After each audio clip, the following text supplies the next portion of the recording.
Everybody rolling? Yeah. All right, good. This is my new job. Microwave wiper. It's on my resume. All right, Mr. Bradbury. Thank you. I was out on a boat fishing one day. That's a lie, I've never fished a day in my life, but I wish that I did. If overthinking was a competitive sport, I'm fairly certain I could compete. But if I gave it some thought, I can't say for certain I'd win. But coach says that kind of thinking, it'll bring you home the ring. I was out on a boat fishing one day. That's a lie, I've never fished a day in my life, but I wish that I did. It's the same old stupid story told, the well worn out trope of a man, a fish, and a boat. I-E-Mo-B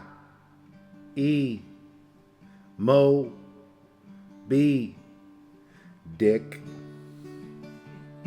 Or that funny little story that Hemingway did.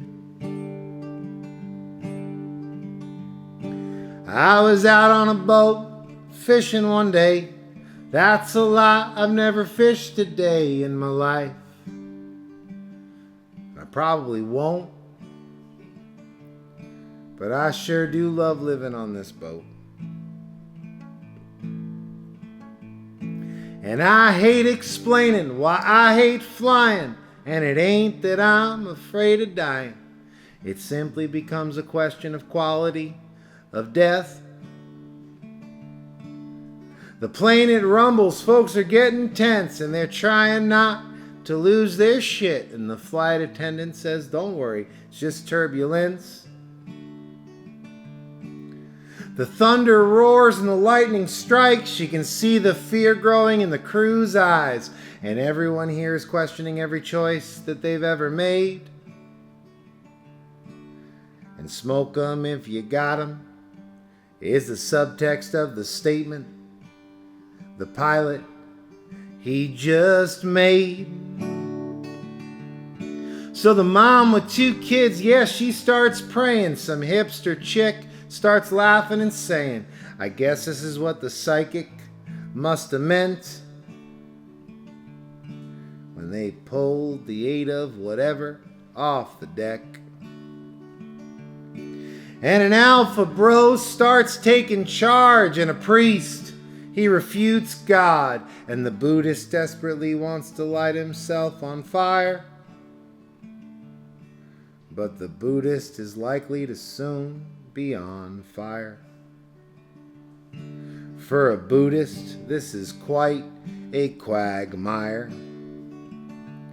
So 2 strangers, they start making out, and an old man, yeah, he rubs one out. And some lucky bastards still asleep, while the flight attendant, he starts to weep. And me, I'm just wishing I was on a boat fishing.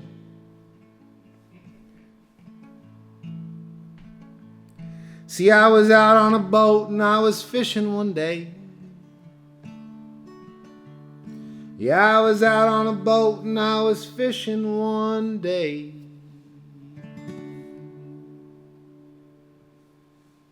All right. Darrin Bradbury, it's about time, man. Chris, I'm happy to be here, man. It's really exciting. It's really exciting. Yeah. Thanks for the Diet Coke. Yeah. It was on your rider, man. It's on every rider. Oh, man. All right. So I'm going to start it off by telling the story that I always tell. Okay.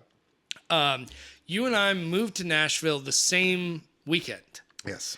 And my friend Ryan Miller used to host little shows at the Jackalope Brewery. Super nice guy. He's back in Chicago now. Still talk to him regularly. Fucking love that dude. Yeah. And so we're at this little show, and I was like, I had just moved to Nashville, and I played here before, but I was super nervous to play as my first time as a Nashville resident. Yeah.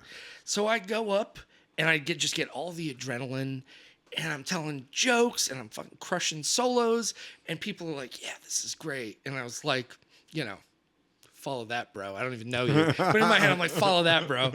And then you get on, and you're funnier, and your songs are better. Oh, and your geez. set is just, that 10, 20% better than mine. And I was like, yeah, this is Nashville. I'm here. I've arrived. That you're too kind. Those early days, I mean, you moved here. Yeah. I was still living out of the car on the Dickerson Walmart parking lot.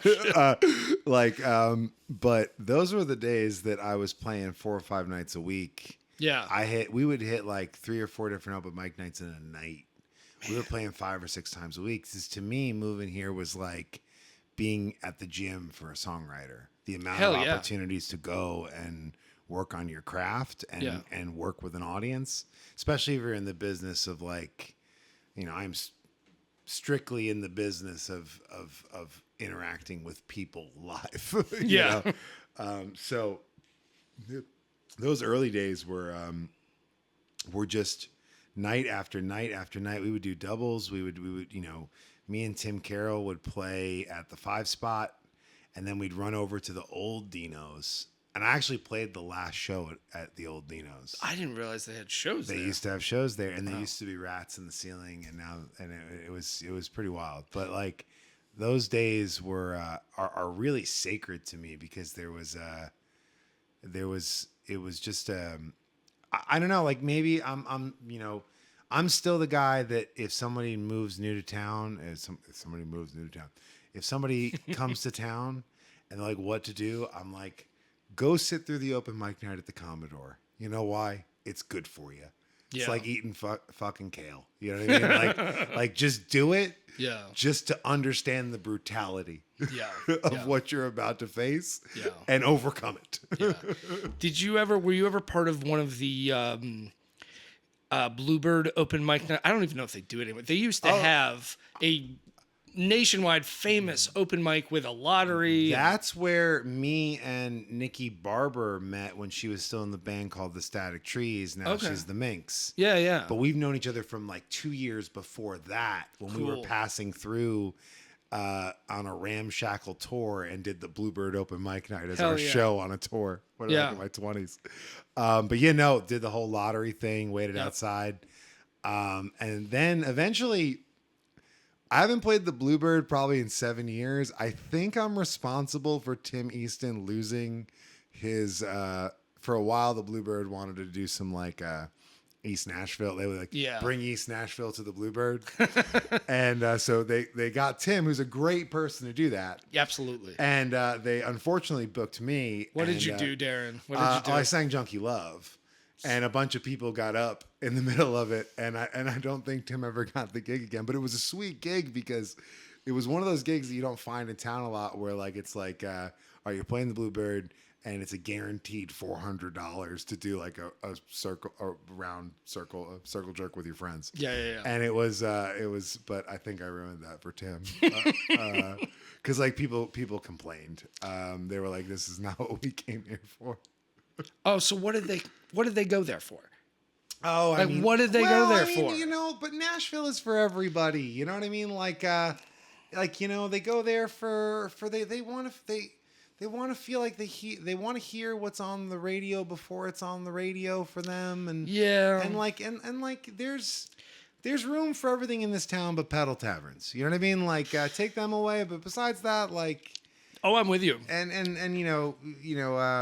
like I don't like half the shit I hear, but like I always say when people bring up pop country to me, I always say this, is that country music has been a populist art form for a very long time. Mm-hmm. It is a art form that has been more or less corny, but has been visited by really great writers using that template. Yes. You know what I mean? But its core is not, it's for the proletariat At Yeah. its so, case in point being that, and it should be an accurate representation of the working class to some degree in the South, for lack of a better word. That wasn't phrased perfectly, but ergo, to use some college words, when you hear the shit that's on the radio and you walk into Walmart, those two things make sense. Yeah. And then the other thing about that is that I don't know how to fix an HVAC. Do you? No. So whatever the dude or lady who is getting paid to fix the HVAC or is working a tradesman's or tradesperson's job, Yeah.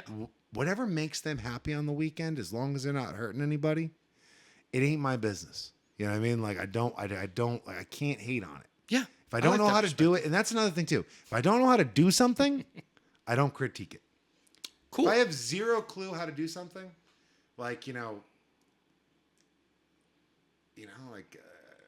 am I? Who am I to say anything about it? Yeah. I'm with you all the way there. I think. All right, now be a shitbag about it. Okay. Yes. I'm about to be a shit. Thank you. I'm going to be a shitbag about it. I got you, bro. Dude, who the fuck are you to come from Iowa or Idaho and sit at the Bluebird and complain about an artist? Who the fuck are you? There's a valid point to that. There's something, there's validity to that. But I think that, I would argue that in the larger picture, it creates a thicker skin for the artist, and the artist, artist growth is really what Nashville's about. Yeah. So yes, you're right from the perspective of obnoxious tourists that want some sort of like family friendly thing in a world that's like falling the fuck apart. Yeah. Sure. But if you look, like, to me, Nashville was always like college. It was the college I never finished. Okay. You know what I mean? Like, and when I got my deal at Anti, it was like I got my degree. Yeah. You know what I mean? Like, I was like, oh shit, I graduated. Yeah. Yeah. That just creates a thicker skin. You know what I mean? Like, and for the artist, in your little world of what you make, you have to learn to stick with your voice and make sure that you don't, and recognize that not everybody's gonna like what you bring to the table. Oh, that's you know what I mean? that's totally. But yeah, cool. but like fuck you, go back to Idaho, all that shit. I can Yeah, I can vibe with that. But to me, everything is just something to learn from. And I really, honestly, the person who lost in that was Tim. Yeah. Yeah. I mean, Tim had a good gig, and I fucked it up for him. I think that's really what bothers me the most. Tim is such a great guy too. I had coffee with him the other day. It was great. Because I'm in the bus now. Yeah, I'm yeah. living out of the bus. Yeah. So I can just pull up to all my friends' houses and just crash their houses and have coffee. Nice. That's pretty good. No, it's pretty. And I got this badass like folding chair set up. So like he's like, where are we gonna sit? Like, we're sitting. I'm like, bam.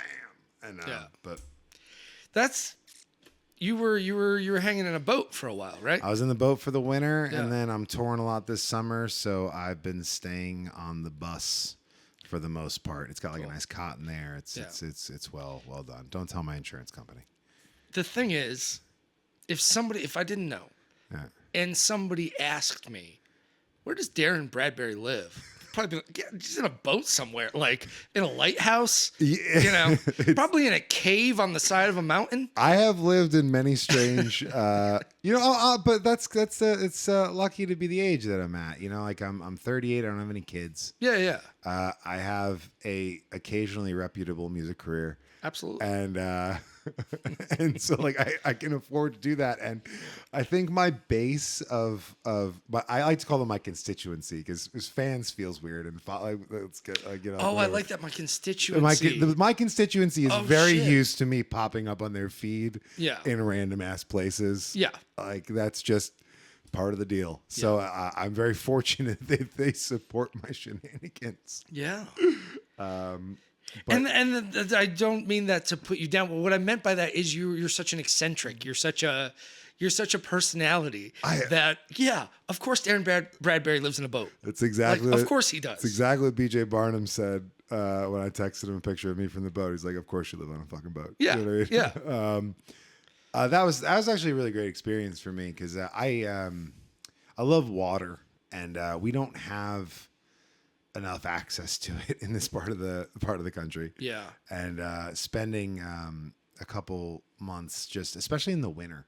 Yeah. It was really cool. It's actually, I kind of wanted, and everyone was like, why are you leaving now? It's like warm season. Well, it gets to be party season. And, I'm not a big party guy. I'm actually kind of, for the most part, an introvert. BJ is funny. I brought up BJ because we were on the phone the other day, and he's like, because we were both talking about being natural introverts. And he was like, me and my wife say this, I am a paid extrovert. Oh, yeah. Because it's something I know how to do, but it's not inherently who I am. You know what I mean? It's not how I recharge. But I guess eccentric is a word that I like. I like to think that I came here under absurd circumstances. Mm-hmm. My parents were my mother was a clown for England Rosenbarn and Billy Circus. My father was my biological father. I need to make that distinction. Was a true blue outlaw from Stark, Florida that jumped the train to get away from like a warrant. Badass. So like that's how I got here. Yep. Grew up in New York. Saw 9/11 happen. You know what I mean? Like, yeah. Like, like have lived through just everything. I think that my songs are a reflection of the Vonnegut-like absurdity that has been since day one. Yeah. So, I commit to the bit, man. It's like, I think there's a point too where, when you're a young artist and I don't feel necessarily old, but I'm pissed that you're younger than me. I thought you were older than me. Really? Everybody's fucking younger. How than old me. are you? I'm gonna be 41 in like 3 weeks. They were at the same bracket. Yeah. We're the same age. But everybody's technically younger than I'm me. gonna be 30, so I'm what? We're still the same bracket. It's all fine. We still remember, I saw 9/11 Teenage Mutant Ninja Turtles, Heroes in a Half Shell, 100%. Turtle Power. Dude, we don't have to pay royalties for that, do we? No, we don't. Darren, I'm gonna be I pissed. wrote it. His first musical contribution to America, ladies and gentlemen, he wrote Turtles on a Half Shell. But no, I no, it's not that much younger than you. No, you're fine. But I'm fine, thanks. I appreciate you're doing that. good. But inversely, I'm gonna flip it back at you. Is that because what you've done with Type 5 Tuesdays, I think is fantastic. Thank you. Like I truly, there was a vacuum there. And when you go in, it is dominated by original music that is showcasing itself in a professional environment in front of a large crowd where you have to either win or lose. And not that it's like super high stakes or whatever. It's not chill. And but it's like, not competitive. It's not competitive. I know. I only believe in like creative competition, not like competition that's like that. But like, I remember my first $2 Tuesday, which it was a big deal back then because you were playing in front of the publicists, the industry people. Like that night was centered around original music. Yeah. And other things should be centered around talent and all that stuff, like stuff that was going on Honky Tonk Tuesdays and all that stuff. But like when that vacuum was there, it was extremely sad to me. And I wouldn't say that I was at first like, I wasn't skeptical of another event coming in. I was like, I knew this would take off and I knew it would do well. And what I love about it is that there's I see a ton of faces that I remember from back in the day. Yeah. You see your Adrian, like, you know what I mean? He just pops up from behind the bar. You know what I mean? Even though he doesn't work at the bar. He's everywhere. He's everywhere. And then, but you also see like faces that I've never seen before and I'll never see again. Yeah. You know what I mean? That are just kind of, and I like, and it's also like an kind of oh my God, what a cool podcast from. We're referring something that happened before air. Ergo, a la our conversation before we were rolling. Yeah. It's a very inclusive environment, and it is it spreads age, race, it's just, it doesn't have it's cool because it's accessible. Yeah, which I think is a better word for it. I think it's unassuming. It's unassuming and Yeah. accessible, Yeah. and I like that. I love that. And I know it's a really I don't know. Every time I've played it and every time I've seen it, I've always been like, I'm glad this exists. Man, appreciate that. I got to tell you, the vacuum you're talking about was misery. Yeah, it was brutal. It felt like there was a big part of East Nashville that was all of a sudden gone. Mm-hmm. You know, because I think it was a year and 3 months between the end of $2 Tuesday and the start of Type 5 Tuesday. And I can't tell you how many people who, like, you know, I truly care about, I've gotten to know well over the years, in that year and 3 months, didn't see him at all. Yeah. And it seemed like, especially people in our age bracket, especially the post-COVID world, started staying home. Yeah. You know, so we needed something to bring those people back out again because so many of these people are great artists themselves. And it's also Joe's retirement plan. You realize this, right? It's the one show. If you keep it going, Joe will always have a show to go to. Oh yeah. That's Joe Wolf. Yeah. It's funny we talked about Joe Wolf on the previous episode with Afton. He that's a whole separate. Greatest guy. I think he's my next interview in May. I go on his show sometimes, his radio. Yeah, show. yeah. And we just shoot the shit about East Nashville and talk about the old days. But no, that vacuum was there, and it was, and how do I you know, I came here for original music. I don't know what other people come here for, and I'm not going to judge them for it. And everyone's allowed to have their own dreams and all that shit and whatever you want to call it. But these institutions are cool, and the fact that it's a continuation of that with its own spin on it and something completely all of its own is worthwhile and worth keeping alive because that's the thing too is that's what I was going to say is that I part of the reason why I left music for a while was because like I was working like I kind of had stopped writing and I was working a job as a janitor and like I was pretty like happy with life. Yep. And I was playing a little bit out and like none of the gigs were fun. Yeah. Like, and the thing was, I was like, man, like if there was a stronger sense of fun gigs to be playing, which I feel like in the last year has kind of come around for the short stint we did with Franz. I was going to say. Even the thing we're doing with the American Legion this month, you know what I mean? Even the thing, you know, whether you like it or not, Skinny Dennis and, you know, whatever it might be. Yeah. You know, like, I just saw a great show at the East Room, which, you know, like who's ever uttered that sentence before? Underrated room. Yeah. It sounds good in there. It does sound good. Yeah, in there. yeah. And it's existed as for a very long time. But let's pause on the Franz thing. Let's talk about that because that's not happening anymore. not for right now. But that was because I needed to go move on a boat for a little while and stuff like that. But its main function was I had not toured in a good long while. I had done some like short little like one-offs. Yeah. Because this is technically my 20th year of touring. Damn. This is 2005 was the first time I ever did an actual tour. That's cool. Yeah. So 20 years of touring as a folk singer. And then And you would have been 18. yeah, I was 18. It was an open mic night tour. That's awesome. Booked on openmicnight.org, where I actually called the bars and got permission in ahead of time so that we could either be the feature or get permitted to be in the bars in New England. And I went with this guy, Ang and Ba. And then the next tour I did was, I think, the next year after that, which was booked through a promoter out of Minneapolis that I met through MySpace.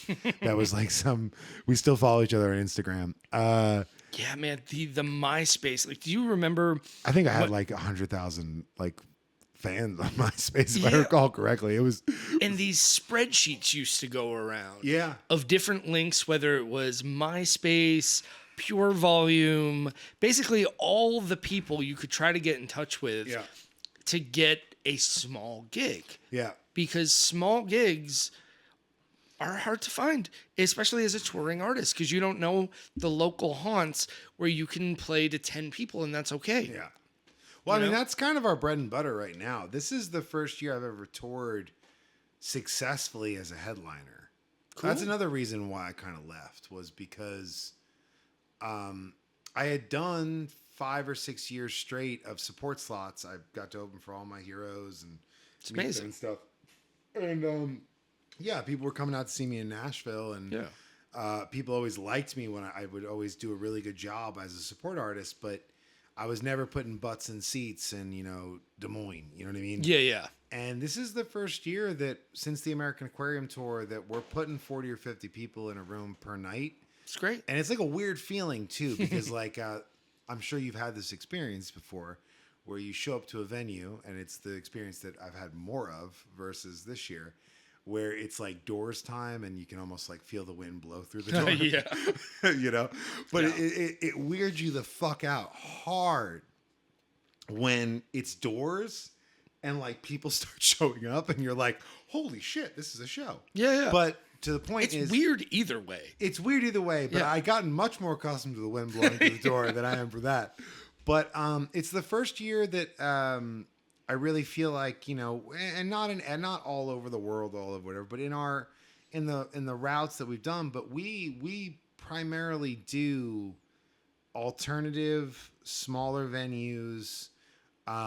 We even look hard into breweries that have like separate spaces that can be converted into a listening room. Sure. And we like kind of build like special events, and it ends up being always this like really like intimate thing. And but it's kind of, so we try to avoid the musical industrial complex at all costs. Like I don't want an agent. I don't want a proper manager. Yeah. I don't want to deal. I always say I'm in the circus business. You know what I mean? Yeah. Like I don't want to. Couldn't agree more. And I don't want to. I want to call the person I'm booking the show with. Yeah. And I want to have a conversation about the intention of the show and what we're trying to build, realistic expectations. Yeah. Because it's a fuck ton better than like being reminded by fucking, somewhere in fucking, Columbus that you've only got 7 pre-sales. And you know that 40 people are going to show up anyway, and they're bothering you for a week and a half. You know what I mean? Yeah. Like that doesn't feel very good. Yeah. You know what I mean? Like that's not a fun time. Yeah. This is the first time in my life I've been on the other side of that, Oh, 'cause where you're booking. Yeah. Yeah. You're booking. and dealing with artists that are acting a fool. I Like, believe that. yeah, and like not even necessarily the night of the show, but leading up to the show. Oh, I'm sure. But what to you, what constitutes acting a fool? I think basically not understanding that, booking for most people who do booking, it's not a full-time job. It's not their income. It's not like, don't text me at 9 p.m. and then text me again at 11 a.m. the next morning and be like, why haven't you gotten back to me? Yeah, that's tough. The overwhelming thing I'll say, 98% of artists are cool as fuck. Yeah. And they're psyched to play, and they're psyched to be part of something. Like you're saying, like being at a show that has an intention, being at a show that means something to people. Like most artists are psyched on it. They don't want to waste your time. And then you have a few that are just like, no, I need you to understand, this is about me. Yeah, that's the trappings it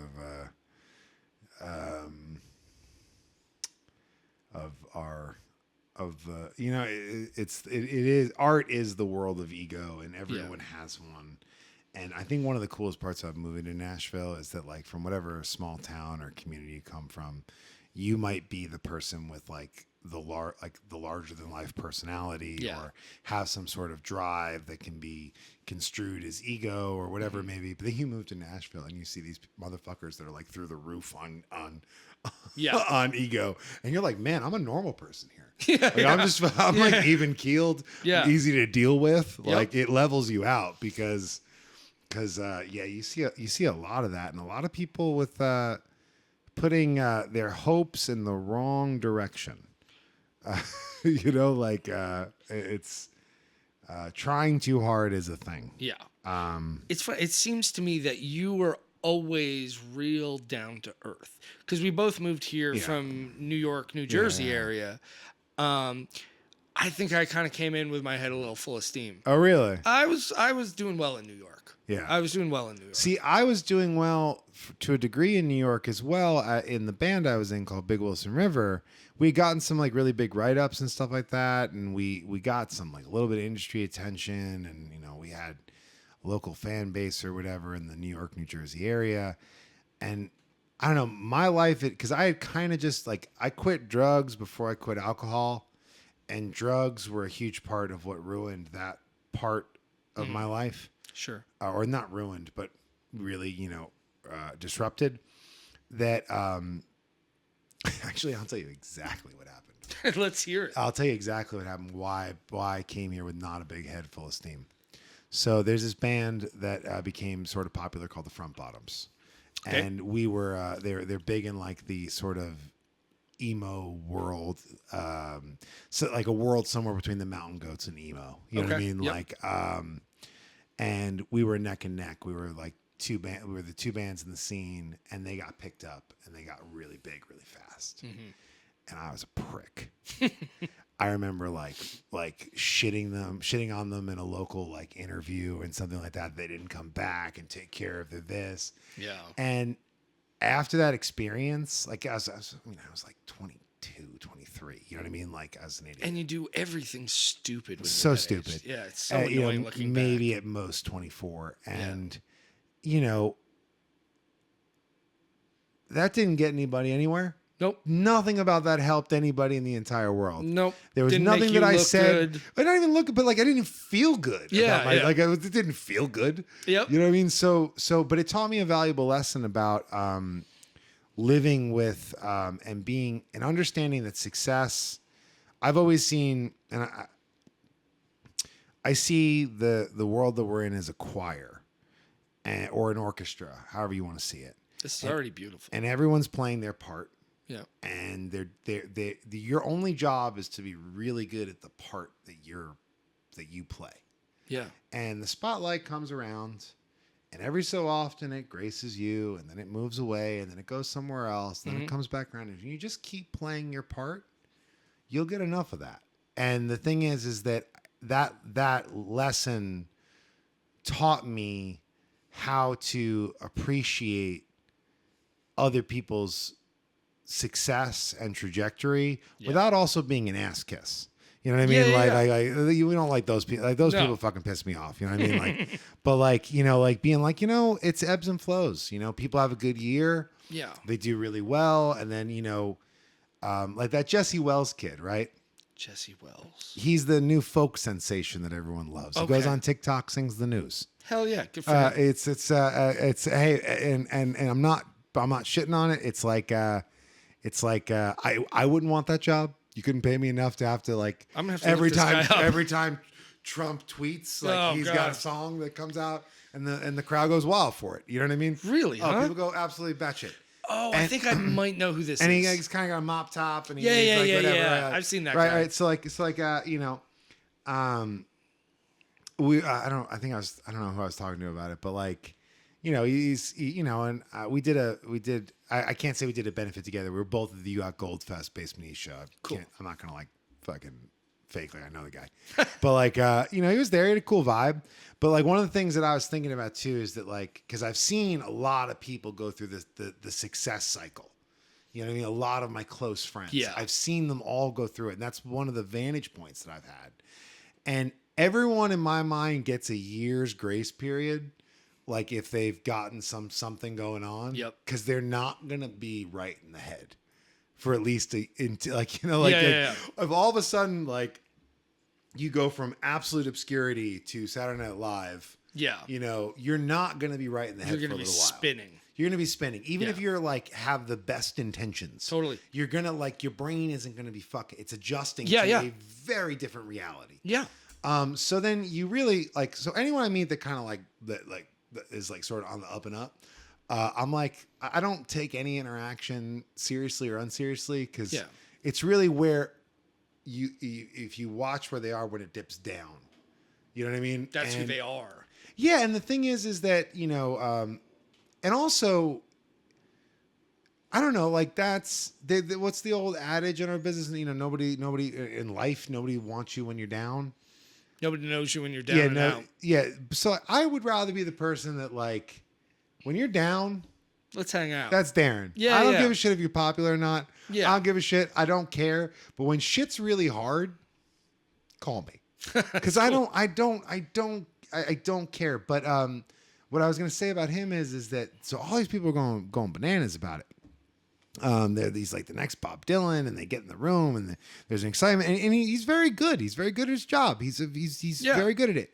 But I feel bad for this kid a little bit, and God forbid he or anyone from his camp sees this. But like, they're all calling him the next Bob. This podcast, don't worry. You had pretty good views when I checked it out on that thing. But if you're calling someone the next Bob Dylan, you are not giving them the space to become the artist that they are on the inside. Like you got like, and it's weird because it's a pressure point because he doesn't have a choice. He can't stand there and go like, "Hey, stop calling me Bob Dylan." Yeah. Stop giving me automatic notoriety. Yeah. He has to be like, well, fuck it. I've got to surpass that and kick ass at it. Yeah. To like, or just live his life and not overthink things. But I've never met a folk singer who doesn't overthink things. So. Yeah. Well, here's a real 40-something thing I'm going to say. The fucking media is making me tired with this shit. What shit, particularly? This projection stuff. Oh, he's the next Bob Dylan. Like they were saying about AOC like a week ago or a week and a half ago. Oh, she's the most likely nominee for that. It's like, it hasn't even been 100 days. Yeah. Don't say it. Don't ruin it. Stop it. I know you need a headline, but stop it. Like, you're not helping anybody. It is as elder millennials. Yep. This is all our fault. I know. It's because I booked a tour on MySpace in 2006 and that we taught the world how to use the internet and built it step by step. Yep. This is really our fault. And we taught people how to make themselves look so much like larger and more important. Like that was the whole game. That was the whole game. The whole game back when we were in our 20s. Yeah. You had to make yourself look so important. Yeah, no, it was so like it's our fault. Yeah. But yeah, the media is a complete shit show. What fucking pisses me off is that, and this is I'm always critiquing my own when it comes to politics with the liberals, but it's like Trump won, and then somebody in the Democratic Party made Ezra Klein grow a beard and start acting like Matt Walsh and going on every podcast. Like all of a sudden he's like, all right, we're putting in a insert like semi-moderate like perspective when Ezra Klein has been like this, like it just like his opinions. He was hanging off the teat of Ira Glass from NPR, you know what I mean? Yeah. And all of a sudden he's like this subversive agent that's like has a nuanced opinion about things. And they defibrillated James Carville and brought him back. Is he on the? Yeah, dude looks like a dried out lizard, man. Did you ever watch the movie with him? The spinoff is based off of the Hillary Clinton, the Bill Clinton campaign because that's where he got his like notoriety from because there's a documentary about that campaign. Really? And like the main focus is James Carville, and it's pretty hysterical. He is such a character. Then there's also, and I haven't watched a lot of these, but there's that series that Bill Hader did with somebody else, like making like fake documentaries. Oh yeah, documentary now. So it's documentary now. They have a political one, and that's based on James cool. Carvell acting in the how he acted in the 90s. Very cool. But yeah, no, He cameoed on 30 Rock, so he's has my heart. I liked 30 Rock. Man, that's my favorite. But yeah, I try to stay. I try to stay down to earth. I've been writing since I was 8, and I've been touring since I was 20. Experiences I feel lucky to. I mean, I like to think, the recipe to I wouldn't call it success, but to gain yardage, it takes 10 kicks to the nuts for every one success. That would be the ratio I'd give it. You know what I mean? Yeah, I think that's right. So you could count those, or you can count like the blessings. Like 20 years in, like I got to play CBGBs. Amazing. You know what I mean? Yeah. I got to have the very unique experience that is now so antiquated. Sorry. So antiquated that I was in New Jersey. I had a copy of the Village Voice. I was flipping through the back pages, and there was an advert for audition to play the bitter end. Yep. And then you went, and there was this it wasn't at the bitter end. It was like this other space. Cool. And like 200 songwriters showed up, and like you got tickets, and you had to like perform and like wait for like a legit old school callback. Wow. And I got the gig. So like, it's all like the little things, I got to tour crust punk houses. I got to play theaters with my heroes. I got to be a record. I got to You're talking like it's over. No, it's not that it's over. It's the thing is that I like to appreciate those small things. And they're small, big things. Like, yeah. Like I get to call Tom Waits a label mate, or did, whatever it is. And then I've gotten to reinvent into this like outreach career that like reinvigorated music. And then, and then that turned into like throwing fundraising concerts all over, like in the places we tour for like local organizations. And like, I got to have even one person call me their favorite songwriter. You know what I mean? That's where it's at. And the thing is that people, they it's not even like cart before the horse. It's the fruits of your labor, man. It's the effort coming back to you. And it's what makes it. I get to tour with my dog. You know what I mean? In a bus. Yeah. Like, and it's a school bus. It's Fred Eaglesmith style, but like, fucking A, it's my bus. You know what I mean? And I got to play all over I get to play all. I say I got to because I don't know if I'll ever get across the pond again because I don't like flying. But so it's not that it's over. It's like, I feel like people can, and that was something I also learned early on in East Nashville, is that like everyone, there's so much looking up the ladder. Mm-hmm. Everyone wants the bigger gig, the better gig, the better thing. Yeah. No, I want to work on my craft, and win, lose, or draw, the life raft I'm holding on to is my craft. Yeah. The cool shit that happens on the interim, that's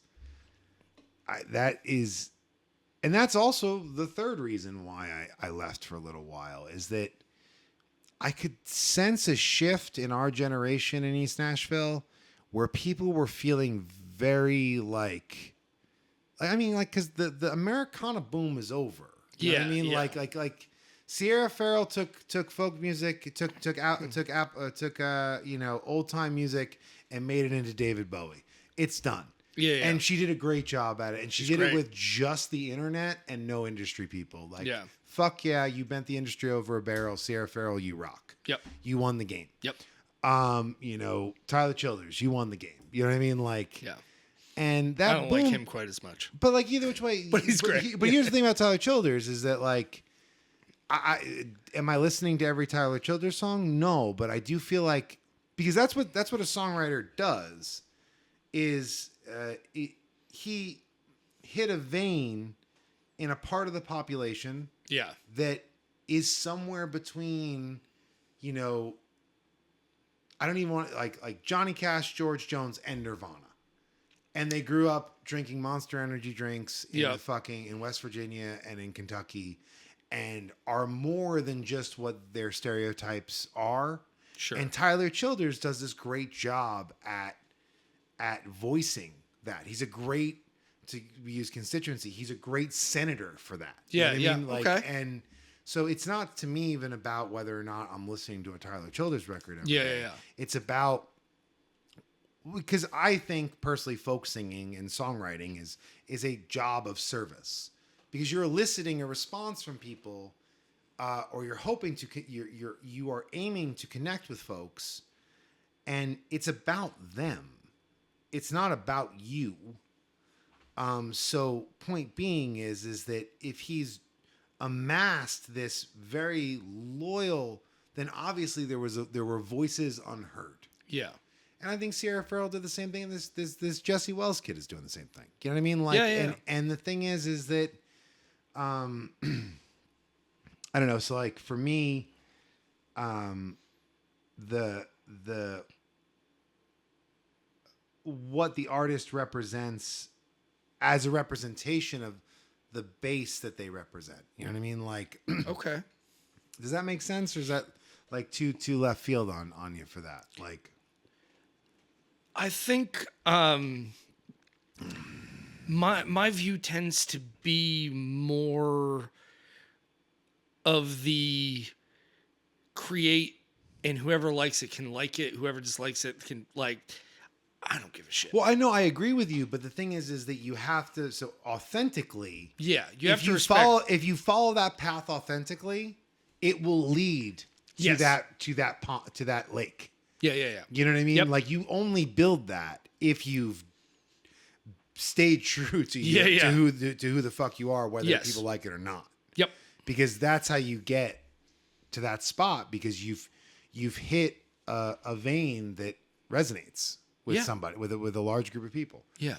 And so nothing but respect on that front. And but I was saying, so like in our sort of demographic of East Nashvilleian folks and Americana folks, I was just seeing a lot of like vies for relevancy.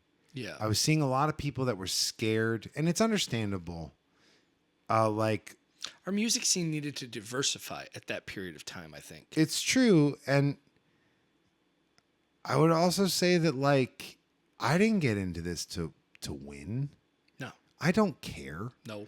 And I at the time I looked at my catalog. I had 3 records out, and I was like, man, I'm damn lucky that I was able to put out 3 records that ended up on shelves and got to tour. So Yeah. like because that's the thing is that, like, I always use this fucking metaphor for shit, but it's I think it's the best metaphor. It's that last scene in the 3rd Indiana Jones where I mean, come on, you were a kid of the 80s. Yeah. I I haven't seen an Indiana Okay. Jones movie in a really long time. So when you're the last scene of the 3rd one, I'm like, the one with Sean Connery. Okay. So basically, they're looking for the Holy Grail. Yeah. Metaphor for what we're all looking for, the Yeah. thing. You know what I mean? And it's the Nazis, it's the Indiana Jones camp, right? Oh yeah. Okay. You know what I Yep, mean? I got And then you now. like so Indiana Jones is like, is getting there, and then there's this one moment where they need Indiana Jones's knowledge to get to the Grail. And once they're in the temple, and one of the Nazis shoots Sean Connery, not fatally, and Yeah. Indiana Jones is forced, in order to save his father, because the water will, make them immortal as long as they're in there and heal wounds and shit, have to go through all these steps to get to the Grail. Yeah.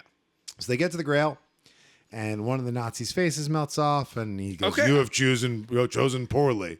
And then, the other one goes like, "It's the cup of the carpenter," and Hova starts with an I, all that shit. Right? And he leaves the dust trail behind him. But Yeah. so they get the Grail, and they come back, and somebody accidentally, and they save Sean Connery. Let's say shave Sean Connery.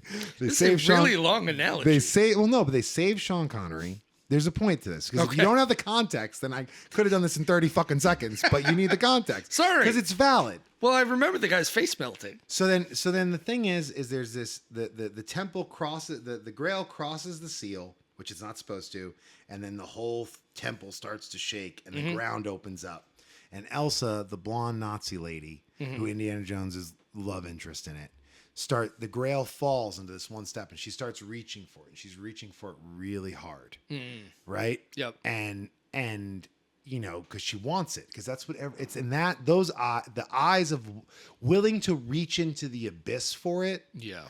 Is a scary place to live when you use that as an allegory towards fame, towards success. Yeah. Like being willing to, you ever reach for something too hard, that puts you at risk. And Indiana Jones tries to save her and goes, Elsa, just let it go. Give me your hand. She falls into the pit. But here's the point, because everyone's susceptible to it. For a split second, our hero, Indiana Jones, the Grail catches his eye and he wants the same thing. Yeah. And Sean Connery just taps on the back and goes, Indy, let it go. Just let it go. And they get up, they ride away, because it's about the pursuit, not the acquisition. Yeah. The acquisition of fame and success is irrelevant.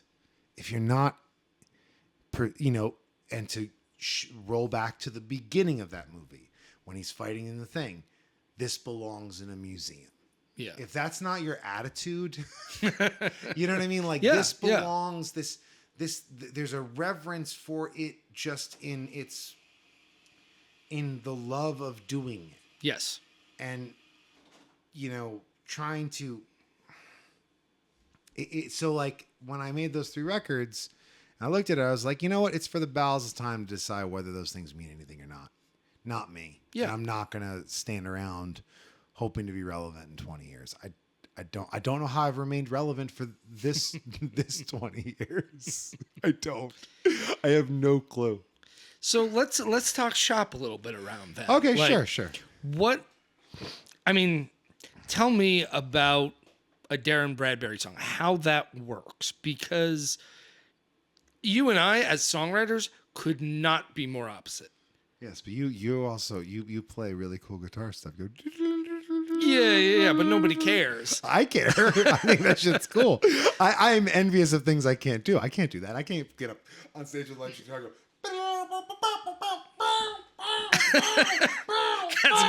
I can't fucking do it. I wish I could do that. That's exactly what I do as well. You nailed it. I can't do it. I think you can mime it better than I can play it. But how my brain works with songs? Well, how your songs originate, right? Like, you're absolutely right about me. At the center of it, I'm a guitar player. Yeah. So all my stuff, it starts on an acoustic guitar. Like, I'm not like playing licks at home. Yeah. I'm sitting playing some dumb thing, and all of a sudden I'm like, oh wait, those 2 chords work together. Let's go from here. Let's see what I can create around this. Tell me about how a Darrin Bradbury song starts. Okay. Is it a poem? No. Is it a riff? No. What is it that is it an idea? Okay. Let me think about where I want to exactly start with this. Is up until last year, I never wrote anything down. Wow. So how it basically starts for me is this really silly but yet super serious process. And I don't really write on the guitar. I write on the piano. Not a very good piano player. Oh, that doesn't matter. But the thing is, I can do some basic church chords. Yeah, exactly. And not even good church chords. There's barely a 7th going in there. And what it does for me is it creates a rhythm. And I'm just kind of, I'm on a C.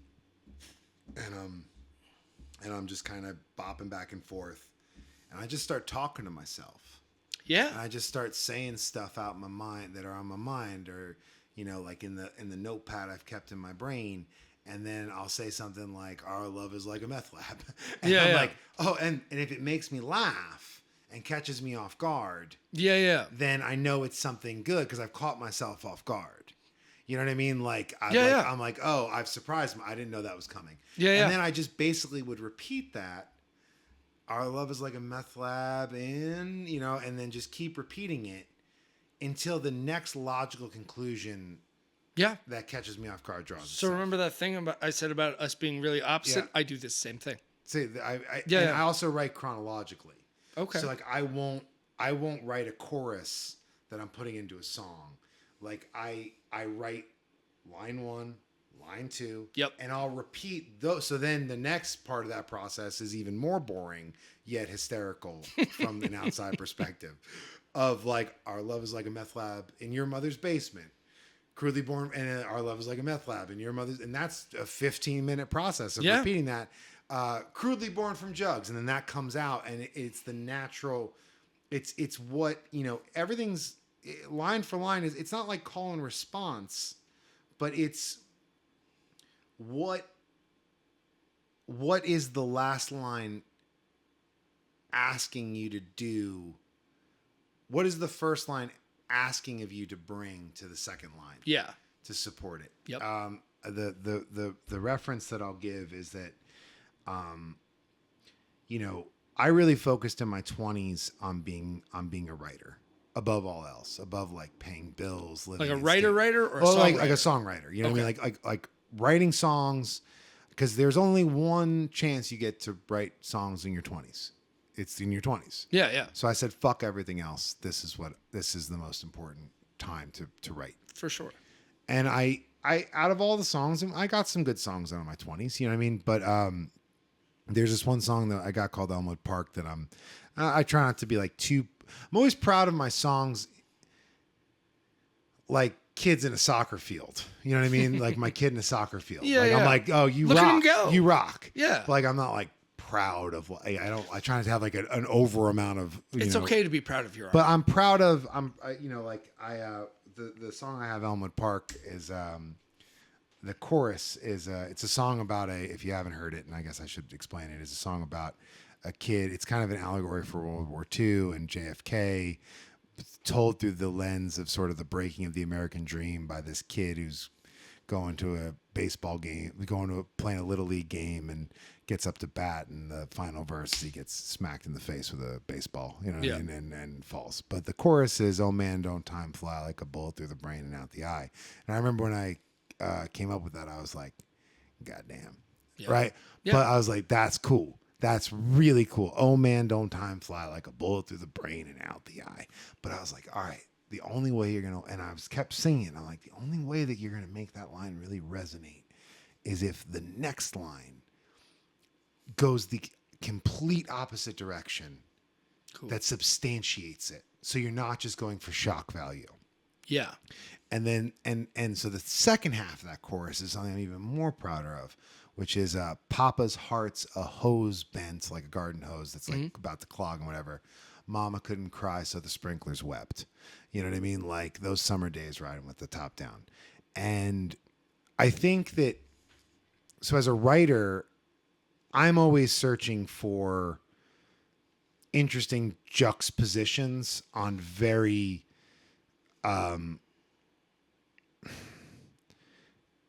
small slices of the American experience. I like when things aren't congruent. There's nothing congruent about talking about someone getting a bullet through the head and back of the eye and out the eye, and then painting this like suburban landscape of what it was like to grow up more or less in our area. It was just sort of an homage to that. Yeah. But yeah, and it's a very private process. But I also, that was how it started. Once I kind of got my rhythm down, and then it became like I don't write all the time. Each album's like a book, especially starting from Talking Dogs, where I had I was fixated on a very specific set of themes, and everything was like kind of like an art gallery. The album is an expression of like a set of themes of like the mundane. Yeah. And the experience I wanted you to have with it, and I kind of want you to have with it, is that you're looking at, you know, like okay, we're using the same color palettes in every songs. We're using the same types of imagery.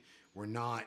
We are staying. This is a book. Yeah, it is a chapter 1, 2, 3, 4, Yep. 5, and then that even went in. And then when I went into advertisement, though it's sonically different, it became even more so to where the music itself and the track listing and the order of it was all arranged before we ever hit record. Like every note on that album was, besides we threw a couple things in like on top of it because it was like studio fun, but every note of that album was meticulously thought of by me and my production crew. Cool. Until start to finish. And then now the album that I'm working on, it's so, but like there's, and if you listen to the full albums, which I'm lucky enough for my constituency, they like to listen to my full albums. You know what I mean? Yeah. Yeah. And also because I keep them really short. You know, there's a common theme to it. So the point is, you were talking about process. Yeah. A lot like and I'm not doing it now because I feel like as we approach our and are in our 40s, I'm trying to take a different approach. Mm-hmm. But it was very much like, sit down in a room. Okay, it's time to cook the meth. You know what I mean? Like I have no other job but to get this book done. Yeah, to get it done. And to get it done and stay on theme. Yeah. And then so just at last year, I started using a typewriter, not in like some cool hipster way. Like we're talking like 90s word processor typewriter. There's nothing fucking cool about this. Yeah, yeah. I just Has like a little screen. I just like the sound, and it distracts my brain. Because I can't remember like I used to remember. So is there editing process? Do you write and it's done? No, I write. So I write and it's done. Okay. And then the only time it's edited is once it's brought to the audience. So I will work like those early songs, especially on Talking Dogs and whatnot. Yeah. I would work on like a song like Breakfast. Mm-hmm. I probably worked on that for. It was written. The bones were written in 25 minutes. Yeah. But I spent 4 hours singing it to myself without ever having it written down on paper. Yeah. Because that's like, you know, if you've ever done any like woodworking, like you're taking or butchering, you know, you're taking all of the excess fat off. Mm-hmm. You're making like it by singing it to yourself in that sort of process where it's there, you are making it its most conversational self, because that's really what I do. Like you watch a Darrin Bradbury show, it's about the conversation that you and I are having. Yeah. You know what I mean? On me and the audience. Yep. So it needs to be conversational, needs to feel natural, and I need to remember it. And if I remember it off the bat, you will remember it off the bat. Sure. But the only time I edit is once it's whittled to its most concise, most conversational, the most amount of brevity, which I think is the stark difference between my art and myself. Me, no brevity. Art, tons of brevity. You can't find a Darrin Bradbury song that's over 2 minutes and 2 seconds. But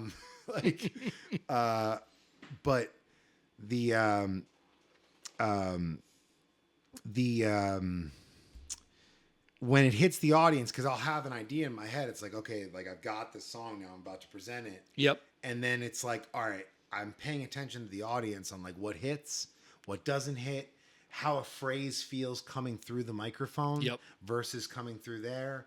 If it feels natural and conversational, if it does not, if it lands right, kind of more like how a stand-up would land its jokes, you know what I mean? Totally. And then I make adjustments almost like on the fly. You know what I mean? Like I know, again, it's weird, and you've probably been in this situation too, where you've made something, and like the instant you let it hit the audience, you're like, oh, there's a choice that I could have made, that I should have made, and then you made that choice next time. Totally. And so now I turn it to you. What's your process, my friend? My process a lot of times is I'm very harmonically minded. So like chord, a lot of what like really moves me is chords. Yeah. So what'll usually happen is I'll just be goofing off, just warming up my hands, and I'll play some chord, and like the world, like a world of themes hits my brain, and I'm like, okay, wait a minute. Everything needs to stop right now. I need to cancel whatever I was going to do. That chord just hit me the right way, and I have A, B, and C in front of me. And these are the first three things that chord that just lit my brain on fire make me think of. And like you're saying, I mean, if you saw me writing a song, you'd be like, this guy's tone deaf. Yeah. Like, because I'm just kind of experimenting. Like, my voice doesn't do a lot of things, but what it does, it can do. Yeah, no, totally. So I'll just start singing whatever comes to mind. Yeah. And just kind of free thoughts based on whatever three paths. Mm-hmm. And then I'll get that first line. And when you have that first line, you know it. Yeah, it's true. It's true. Yeah. That first line, it just hits you like a ton of bricks. It's important. I think that also that mentality comes from us being of the MySpace generation with the Winamp players. Yeah. You know what I mean? And it's like, what did that first 10 seconds feel like? You know what I mean? Like, yeah. And did it grab you right away? It goes back to Ben Folds for me. Like, He's very concise. When Ben Folds hits you with his first line, you're in. Totally. And that's that. I definitely subscribe to, especially if you're in storytelling business, you know what I mean? But it has to draw you in. I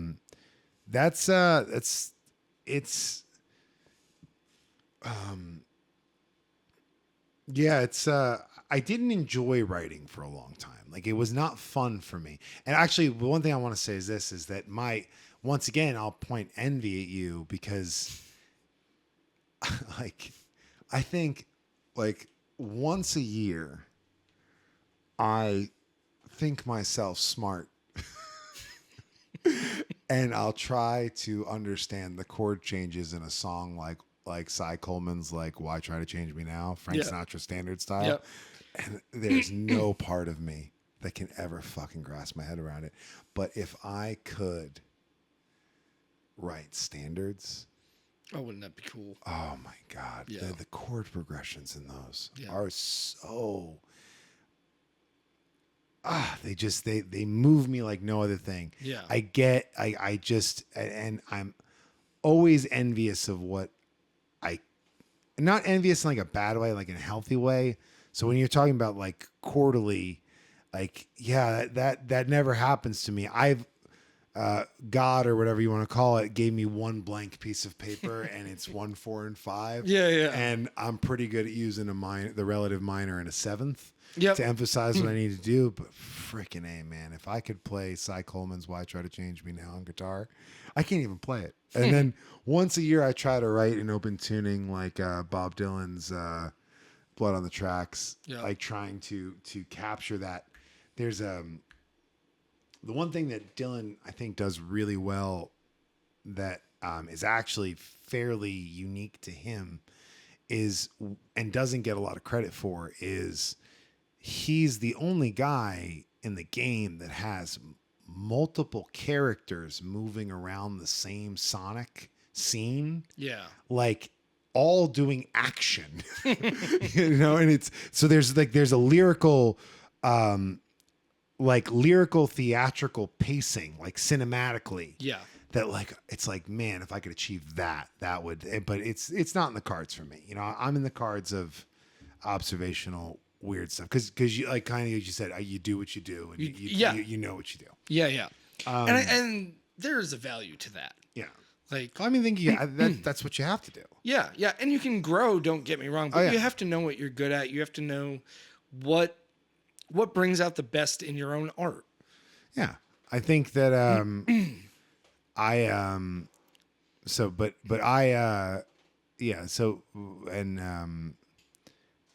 you know, my hobby is open tune blues guitar. I think we've talked about this before. Yes, I think we have. Yeah, it's my favorite thing to do. And then I'll also put this in there as sort of for what if there was any part of this that was too verbose and too much bravado. I definitely ruined a band rehearsal last week by picking up an electric guitar. You know what I mean? Like, we did some cool stuff and we flexed as a band, but as far as like sticking to my role, like, they did all their jobs excellently, but I listened back to the work tape and I'm like, come on, Darrin, you have one job. Yep. You have one freaking job here. Stay in your lane, Stay in your lane, buddy. Yeah. Like, don't take the crew here. This is not the storm you want to ride them through. But the crowning achievement of this. So this album that we're working on, I'm really freaking excited about. I think it's called Good Grief, Bad Art. Ooh, that's a good name. Well, it's the title. It's probably the only album that's ever going to be a title track. Oh no, Talking Dogs and Bombs, that was the title track. The band is really cool. It's Who's in the band? It's Palmer, and it's not people you're expecting. Okay. Besides Palmer, everybody Yeah. all expect Megan Palmer to be in a band in a good way. Palmer, this guy El Rey who hangs out at. I know El Rey. El Rey is dude, Sweetest dude ever. dude, and a fucking killer bass player. Yeah. Tasty. Great guitar player. Great Yeah, guitar player. but like really tasteful Nice. and really unique. Like he has the skill set to have been a session guy, but he's got his own style. And at this point in the game, I've been doing this enough that, and they told me this. I'm like a pretty good band leader because I know what we're supposed to be doing, and I don't waste people's time, and I listen to the choices that they're making. And I let them make the choices that aren't working, and then as soon as they make the thing that works, like mid-song, I'm like, that's it. That's do it. that. Yep. And we continue moving on the song, and then we do this, and it locks in together. Do you have guilt about that? No, not in the slightest. That's awesome. Because I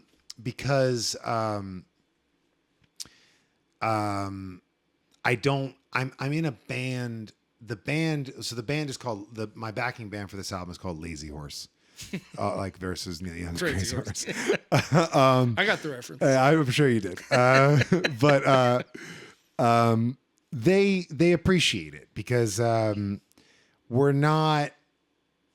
It's not like your group where there's tons of like expositional musicianship going on. You know what I mean? Like that's not a bad thing. You know what I mean? I don't know if I like that terminology. Why? Oh, I'm just busting your balls. No, actually, like Exposition. you're like exposition. Like Okay. You got like like there's music going on. Yeah, I don't yeah, make music. I make books. Okay. All right. I make books. I write words, and people listen to the words. Sometimes they laugh. Sometimes they don't. Sometimes they're really existentially sad. Yeah. And there's a certain job that needs to be behind that. Yeah, yeah. And there's a certain type of player that needs to be behind that. Yeah, yeah. And I wouldn't wish my music on anyone playing with me that wasn't also a songwriter. Yes, you know what I mean? of course, yeah. Because it would be brutal for them. Yeah. And I've played with some of the great session players course. before in town, and I love them. But I like people that play with urgency. Yeah. I like people that play with and it's not a pot shot. If you've become a session guy, and you've done the Ryman a bunch, and you've done these big bus tours, and like you've been on some big albums, good for you. You've achieved the dream. But there is something lost on your 15th time at the Ryman when you get to the studio, and you still do the perfect part. But there's a sense, the best session players I've ever met, and I don't find a lot of them, always come to the session with that sense of urgency. Yeah. And they're always, they're not phoning it in by any means. They're just that good at their job. And I want someone that is a little scared to lose their job and fuck it up. Yeah. Because that's me. I'm always scared to lose my job and fuck it up. Same. But so it's me, Megan, El Rey, who really impressive bass player. Like, and I've listened to a lot. Sure. I'm and I never get his last name right, but John Lepard. Oh yeah, Leprod. Leprod, dude. Amazing drummer for a songwriter. Cool. Dude plays. Did I see him play drums with you once? No, because we're doing our first live I saw show him May play 3rd. drums with somebody maybe, or maybe he just told me he was playing drums with you. Well, literally, that's what it was just born out of Franz, because I needed a band for this album, and I was like, fuck this shit. I know he plays drums. I know El Rey plays bass, and I know worst case scenario, Megan will save the day. Yeah. I didn't hear either John or El Rey play before I gave him the gig, and I was like, worst case, Megan fixes this. Yeah. It wouldn't be the first time she fixed something for me. But they're fucking great. Yeah. Because the thing is with this album, for songs like mine, you can get lost. Like if you have musicians that are too used to making enjoyable music, you're gonna get a drummer that's just like. Yeah. And that's not what you're doing. I get lost. Then I'm lost in it. Yeah. And I get lost in it too. I'm like, man, you're such a good drummer. This is such a great time. And then I end up with something, and I'm like, oh shit, That's not the song. That's not the song. Yeah. And he did everyone did their job amazingly. Yeah. So, but John, and so why I picked them is because, first of all, we all admire each other's work. They know my work very well. Yeah. They know what my work is supposed to sound like to the audience. Yeah. Because they have been the audience. Definitely. Yeah. So you already have that under the thing. And then secondly, I'm the youngest guy in the band where basically everyone's over 40, myself, and we'll just consider myself included statistically, which is a really cool feeling. Man. And then they all, like John specifically, El Rey makes these really interesting choices that like, and I was, but and their relationship is fantastic. But what John does is this is the most effective way, but shittiest way. Can't wait. I am a very boring Miles Davis. You are. Yes. Okay. And he's playing to my trumpet. Okay. Like he's playing the drums to the melody of my story. Yeah. Not the melody of the song. The way that I pause, the way I pause on a word, the way that I pause on this thing, the way I hold it on that way. He himself is such a great songwriter. And that's the other thing too, is they're all great songwriters, and we have such a good hang. Like it's and so like, but so do you feel guilt about calling musicians out? Because that was the question you had. I feel guilt sometimes. Why? Yeah, it's when I have to say, no, go back to the way you were doing it. Or remember the way you did it last time? Do it that way. There's that part of me that's really excited to have musicians who are pumped to do these songs of mine. Right? But I get too passive about it where I'm just like, yeah, whatever, whatever. And then we get on stage and it's not quite right. And then I'm pissed at myself. Yeah. So it's finding that balance between saying, no, do it the way that works, or do it the way we were doing it. That was so good, rather than whatever the hell you came in today. How many doing. Pieces are in your group? I always forget because there's always so many people in the bar. I can't remember. Yeah. Well, it's varied. Like right now, I've been doing trio lately, and I'm happiest at trio. Yeah. Because it's just we can do the explorations that you're talking about. And but it's so funny, like I see those as extensions of the song. Like I'm really like trying to deliver on the song when we do those. I know this, and the song comes through, don't get me wrong, but I'm just jealous that I can't do that. Like I'm not like jealous, but like it's like I envy those that can, because with my shows, it's a hyper focused experience, and I'm hyper aware of that. Yeah. When I'm on stage, I don't know why. When I open my mouth, the room shuts up. I don't know why. And then I have them, and everyone is still for the most part. You know what I mean? Yeah. With the exception of a few gigs. Yeah. And they're just freaking listening, and there's no jam out. Yeah, There's no this. Yeah. And I love it because wow, I have the room. We're in this together. We're having a good time. But like, man, it's like the one time I watched Margot sing with Widespread Panic in some festival from the side stage. Never seen a jam band festival before in my life. Also, was the only time I ever took mushrooms because it seemed apropos. Yeah. And I'm watching all these people just wave the flags. Yeah, They're smiling. They're happy. Yeah.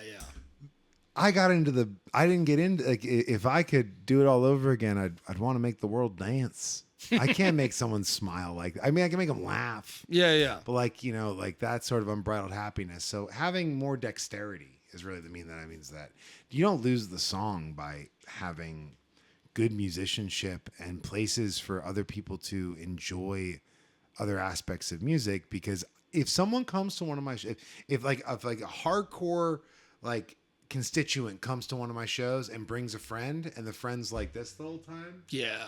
I understand. You're listening to a guy talk about breakfast without giving you a fucking chorus. Yeah. Like, you have every right to not like what I do. And it's understandable to not like what I do. Like, I feel for you. I will give you your money back. But yeah, I mean, I think that it's been cool to watch you grow as an artist, and also kind of out of that like mastering thing. You know what I mean? Like, Yeah. like that was your bread and butter for a while, and everybody knew you as that dude. And Yeah. You were a songwriter. You were coming in. Oh, that's the question I want to go back to before we wrap this up. So, how did you come in here feeling like you were swinging with your head full of steam in Nashville? My last 2-3 years in New York were just like this, like really, really quick rise on a lot of fronts. Yeah. Audio engineering had started going really well. I got into mastering, and I got some big opportunities right off the bat. I was getting hired to produce records for a lot of money. That's cool. I made some really good connections with manufacturers. So all of a sudden I was getting to test out and write about gear. Like, I got all this notoriety in audio specifically. Yeah. Very quickly, but working my ass off. Not just like, oh, we did one good thing, let's give them everything. No, I was really, burning the candle at both ends. Oh yeah. You know. You came off that way to me when we first started getting to know each other as competent and a pro that knew what he was doing. You know what I mean? Like, you held yourself that way. You know what I mean? Yeah, I think, and there was too much of that when I first moved here. I think there was a part of me that, being from Boston, living in New York, being this New England guy, being this Northeastern guy, I kind of came in here with a little bit of a chip on my, or maybe a lot of a chip on my shoulder.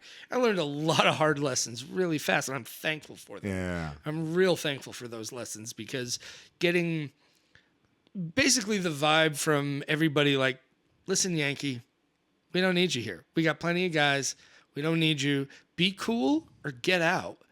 Yeah. And it sucks, but it's a good lesson. Be cool or get out. I see, but my view of it, maybe I'm just a fucking space kid. I'm like, you were always cool.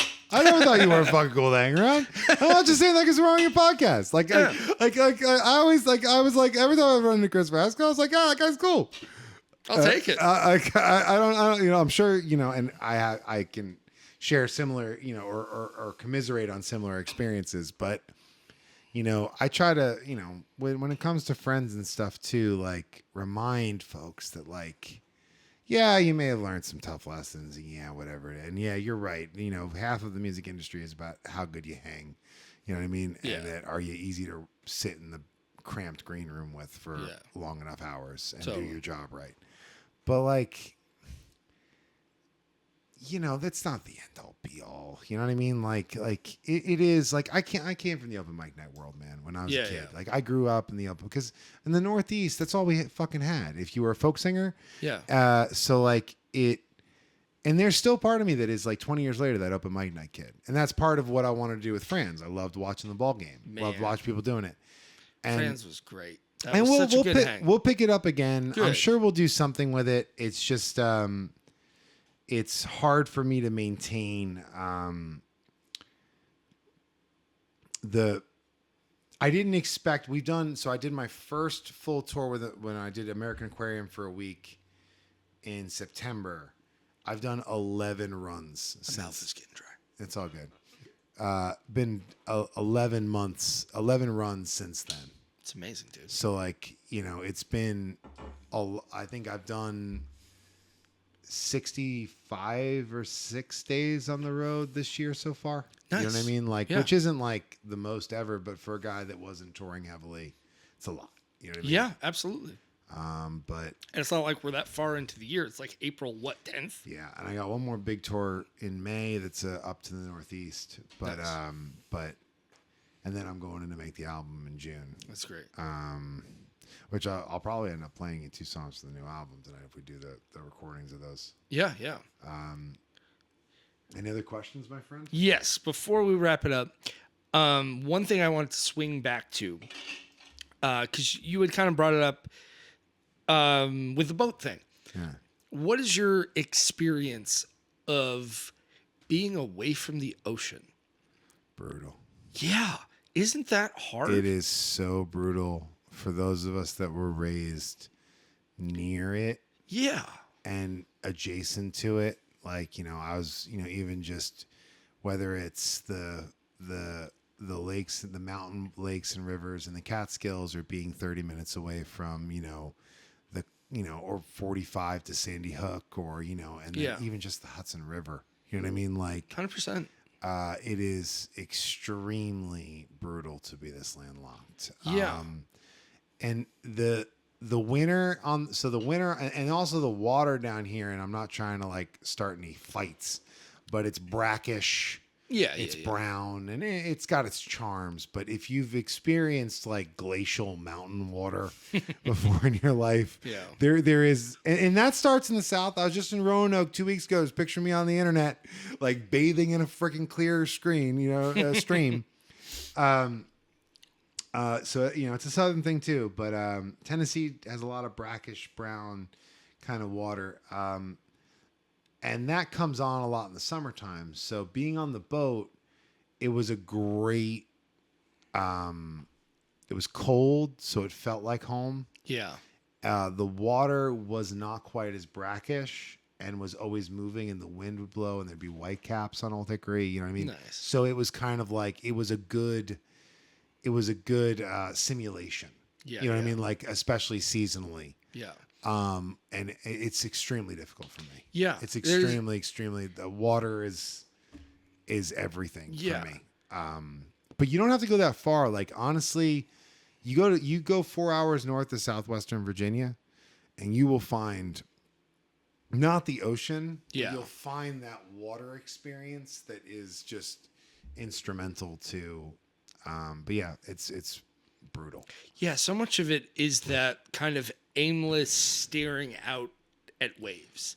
Oh, You know, like I didn't grow up like right near the ocean or No, anything, yeah. but it was 45 minutes away. Yeah. 45 minutes away, which if you're going through a goddamn crisis, 45 minutes ain't nothing. Yeah, no, totally. Right? Like you get in your car, you go 45 minutes and you stare until you freaking figure it out. Oh, absolutely. Absolutely. And we don't have that here. Well, and it's also too, I mean, we get that a little bit with this with tornadoes, but I had an English professor at community college that I never finished once say, like, you know, living near the water, and I'm partly paraphrasing Professor Sadok, rest his soul, teaches you about just how temporary things are. I mean, that ocean can come and just swallow you whole. Yeah. And your whole town, if it feels like it. If the earth moves and it Yeah. feels like it, it's destroyed. And there's something that gets embedded in you in that, when that sort of, and the rhythm of it, the tides, and staring into it. And I mean, I was a big let the waves kick my ass, kid and adult. If I go to the waves now, I'm not going way deep into the water. Yeah. I'm going where they break and letting them kick my ass. Totally. Because I'm a big guy, and that's the only thing that can kick. I mean, yes, people can kick my ass. I'm not that great of a fighter, but like that thing's bigger than me, and it can toss me around. Like, Yeah. That's why I love swimming, because it's the only place that you just feel like, you know, truly weightless and not like, you know, not like whatever it is. But and you know, we used to do the all-night drives from the Jersey Diner, and it'd be like 3:00 in the morning, like, yo, if we leave now, we'll make it to sunrise at Sandy Hook, bro. Yeah. And you know, and that shit, you know, that shit, like just knowing that's accessible, Yeah. is tough. And but have you spent much time in Pensacola? No. the as they call it, the Gold Coast, Okay. is its own beautiful charm. This is not a popular sentiment, but it is for me. To me, south of like Mississippi, like I like the South. The further south you go, that's my favorite part of the South. That's how I'm going to say that democratically. Yeah. And Pensacola and all of it is a really, because it's only like 6 hours away, and it's really, really, really easy to. It's not the same kind of ocean. It's not the Atlantic. Yeah. That swell peacoat popped up in the wintertime. You know what I mean? Like kind of feel. Yeah. But you'll get something out of it that is its own kind of magic. So if you haven't been there, I couldn't. It's actually, I would, if I had to say, like, because I've lived a lot of different places, like where have my homes been? New Jersey, Manhattan, Southwestern Virginia, Nashville, Pensacola. Cool. It's a really, and it also has a very, very long Southern punk history. Cool. Like I can't, like, I'm a huge fan of Pensacola. It's got some really cool, some of my favorite songwriters come out of Pensacola. It is, and that whole stretch from like just before Tallahassee all the way down to New Orleans. Yep. Is so, I don't know. It's just, it's probably, it's up there as part of my favorite parts of the country to be at, but it's not the Atlantic. But then you go south in the Atlantic, it's not as fun. No. Like no offense to North Carolinians or South Carolinians, but It's not the same. Charleston and Myrtle Beach, it's not the same kind of Atlantic. You know, the Atlantic doesn't get good again until you get down to the Keys, and that's even, I guess that's the Gulf of Mexico. Yes. I'm gonna bite my tongue on Charleston. I've only been there once or twice. That's my least favorite town in America. That's my least favorite. Actually, no, my hometown is my least favorite town in America. But second least favorite town in America is Charleston. Charleston. I did not, I can't, all I can say is because I think I have a least favorite town in America, but I have not. I've been there once or twice. I've done a couple gigs there. It's not ever been my favorite. Yeah. Like, I think we played this place called the Poorhouse once with Elizabeth Cook, and that was fun. Yeah. But, and there's a big Edgar Allan Poe thing, but I'm Myrtle Beach all day, baby. I mean, Sure. I love trashy shit. Yeah. As trashy as it gets. And I also miss.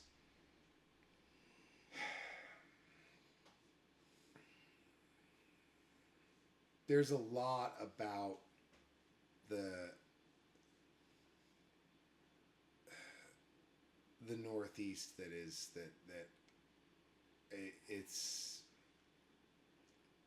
Yeah, I miss the tenement buildings. I miss the brick. I miss the architecture. I miss brick.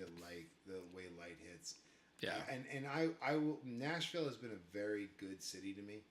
Same. And I will never shit on it, but I will say that it is a city that tends to only shine aesthetically at night. It is not necessarily the most aesthetically pleasing city to live in. Or for that matter, able to get around. Yeah.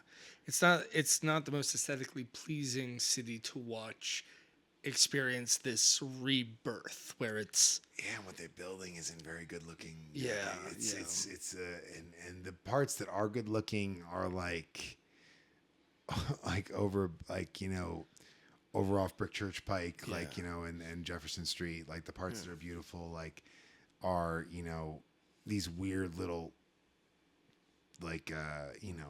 but as far as a whole, I took for granted that where we come from has a real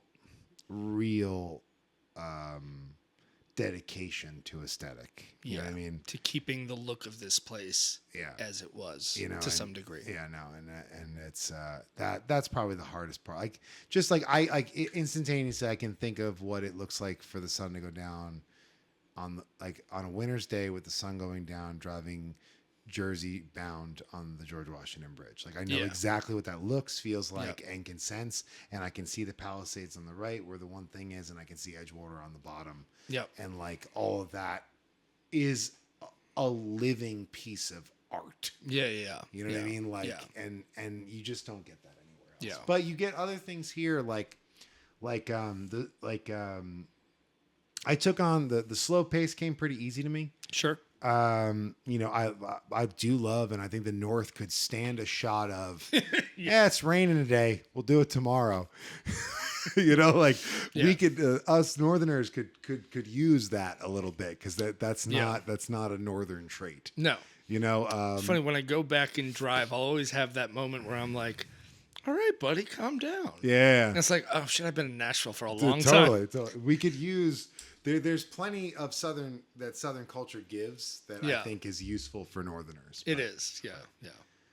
Well, I've had a blast. This has been great. This has been a blast, man. I hope I asked enough questions back. This is the first videoed podcast I've ever done, so I hope I did a good job. It's not about asking questions back. That's not your job. I know, but I don't like just talking about me. It's okay. I love to talk about myself, so thank you for that. This has been fun. Cheers, brother. Cheers. Love you. Love you too, man. Thanks for having me. Absolutely. Okay. I wrote this song because I'm not very good at telling jokes at bars, unless I'm on stage. A priest and a rabbi walk into a bar. The barkeep turns out to be a horse, of course. Barkeep says, must be your first time here. Oh, don't sweat it, we've all fallen for this joke before. Then a Clint Eastwood looking outlaw comes swinging through the slated double doors. The horse says duck, the duck says what? Bullets fly and everybody hits the floor. And the bottles start a-bursting and the chairs commence their flying. All the Hollywood extras start dramatically a-dying. Yeah, and as the bullets cease, the rabbi says to the priest, praise God, we are alive. God cues the piano that randomly falls from the sky. Ah, stop me if you've heard this one before. Ah, stop me if you've heard this one before. The priest nearly deceased with piano keys for teeth, and in his final breath he does say, will we ever understand the plot? Or is it all for naught? To which the horse replies, nay.